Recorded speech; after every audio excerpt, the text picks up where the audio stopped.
Hello guys, welcome back my YouTube channel. आज हम देखने वाले हैं जो बायोलॉजी प्रैक्टिकल नोटबुक है 12th क्लास की, उसका जो एक्सपेरिमेंट नंबर 6 है पार्ट 1 का।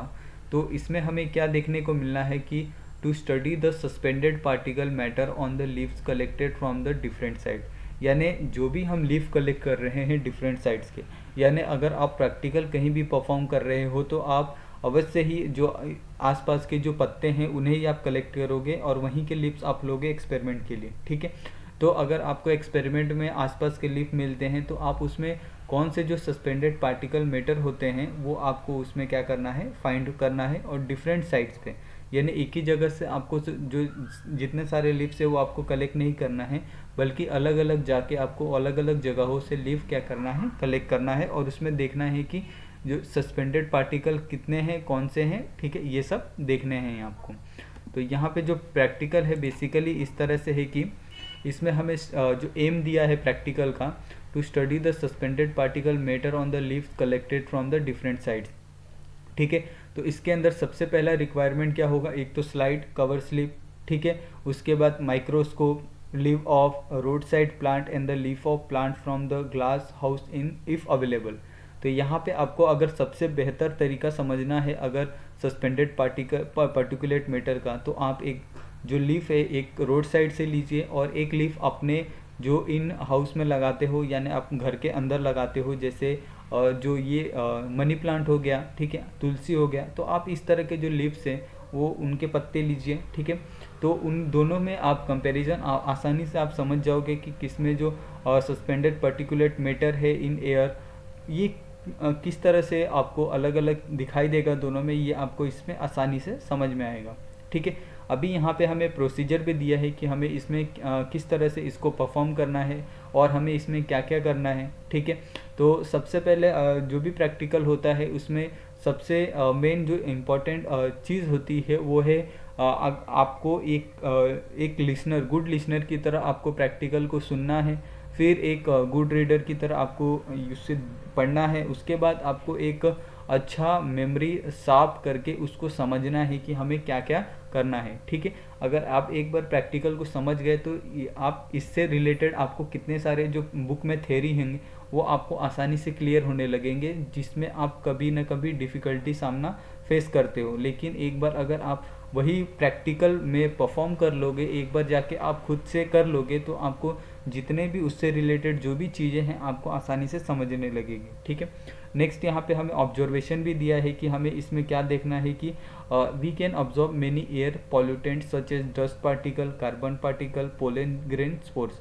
तो यहाँ पे अगर कोई भी जो लीफ होता है, अगर आप बारिश का सीजन निकाल दो तो जो गर्मी का सीजन हो या ठंडी का सीजन हो, आपको लीफ के ऊपर ढेर सारे जो डस्ट हैं, डस्ट पार्टिकल हैं, वो देखने को मिलते हैं। जो कार्बन डाइऑक्साइड है वो देखने को मिलता है।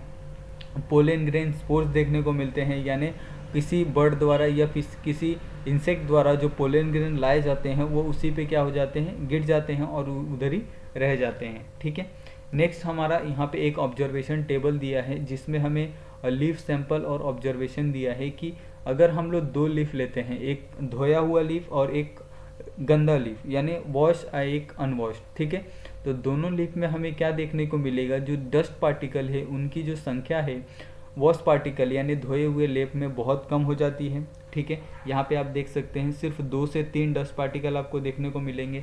और वैसे ही अगर आप लीफ को एज इट इज़ रखते हो और उस पर ये करते हो, एक्सपेरिमेंट करते हो, आपको उसमें मोर देन 50 डस्ट पार्टिकल उसके अंदर आपको देखने को मिलेगी। ठीक है, नेक्स्ट यहाँ पे हमें इन्फ्रेंस दिया है।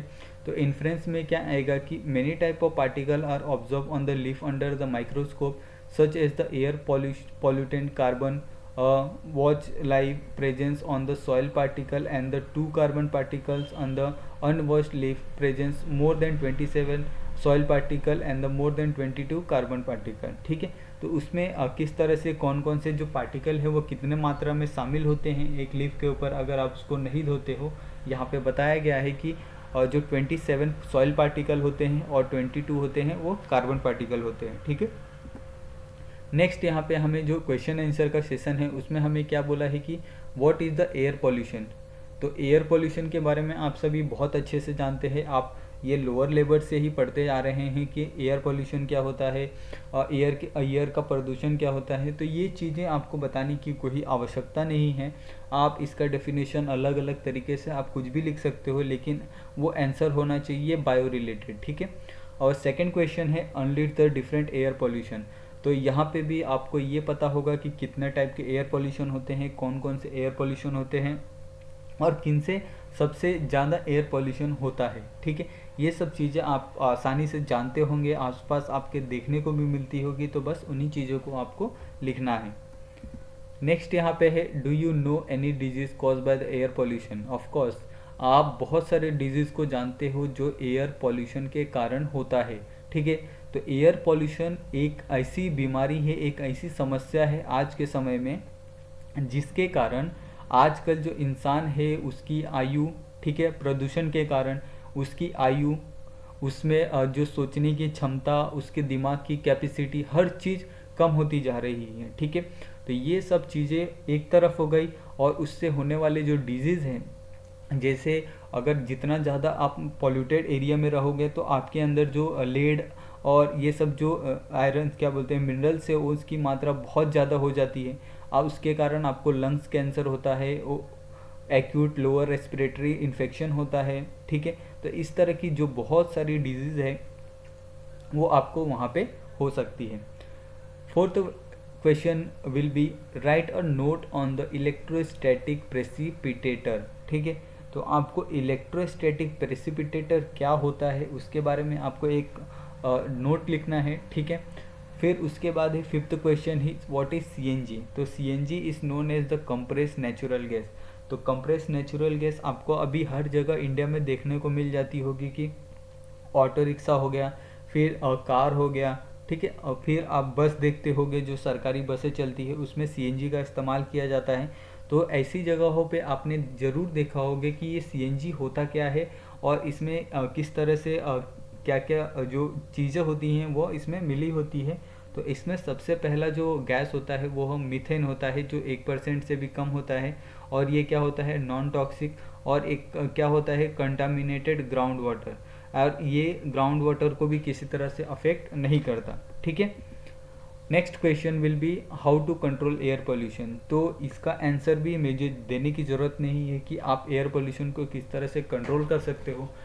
यहाँ पे सिर्फ बायोलॉजिकल तरीके से ये आंसर लिखा गया है, लेकिन आप चाहो तो उसको अपने तरीके से लिख सकते हो कि हम क्या कर सकते हैं, हमारा नेक्स्ट स्टेप क्या होने वाला है as a control of air pollution, ठीक है। तो इस तरह से आप बहुत सारे जो आंसर है इसके बहुत सारे जो पॉइंट है वो आप लिख सकते हैं। Seventh point will be how are the air pollutant harmful to the plants. यानी एयर जो पॉल्यूशन है वो प्लांट्स के लिए हानिकारक क्यों है, हार्मफुल क्यों है। तो हमने जिस तरह से बताया था कि अगर प्लांट को जीवित रहना है, उन्हें सर्वाइव करना है, तो उनके लिए जो सनलाइट होता है उससे खाना बनाना बहुत ज़्यादा इम्पोर्टेंट हो जाता है। लेकिन जो एयर पॉल्यूशन होता है उस पर जो एयर डस्ट पार्टिकल जो जम जाते हैं लीफ के ऊपर, जिसके कारण जो स्टोमेटा है वो ऑब्स्ट्रक्ट होता है, और जिसके कारण जो रेस्पिरेशन होता है, प्लांट का ग्रोथ होता है, वो सब चीज़ें क्या होती है अफेक्ट होने लगती है। तो ये सब चीज़ें आपको हार्मफुल करती है प्लांट को। नेक्स्ट है यहाँ पे मल्टीपल चॉइस क्वेश्चन। तो मल्टीपल चॉइस क्वेश्चन में जो फर्स्ट क्वेश्चन है उसका आंसर है use in the greenhouse to increase the plant growth. Second का है सल्फर डाइऑक्साइड। थर्ड का है 2.5 माइक्रोमीटर इन डायामीटर। फोर्थ का है इलेक्ट्रोस्टैटिक प्रेसिपिटेटर, ठीक है। तो यहाँ पे ये जो प्रैक्टिकल है सिक्स्थ वाला ये भी यहाँ पे ख़त्म हो जाता है। तो आप सभी को अगर इसमें किसी भी प्रकार की अगर थोड़ा सा भी आपको कोई डाउट है तो आप हमें कमेंट कर सकते हैं, या फिर हमें इंस्टाग्राम पे मैसेज भी कर सकते हो। तो यहाँ पे आप सभी का वीडियो देखने के लिए बहुत बहुत धन्यवाद। मिलते हैं नेक्स्ट वीडियो में।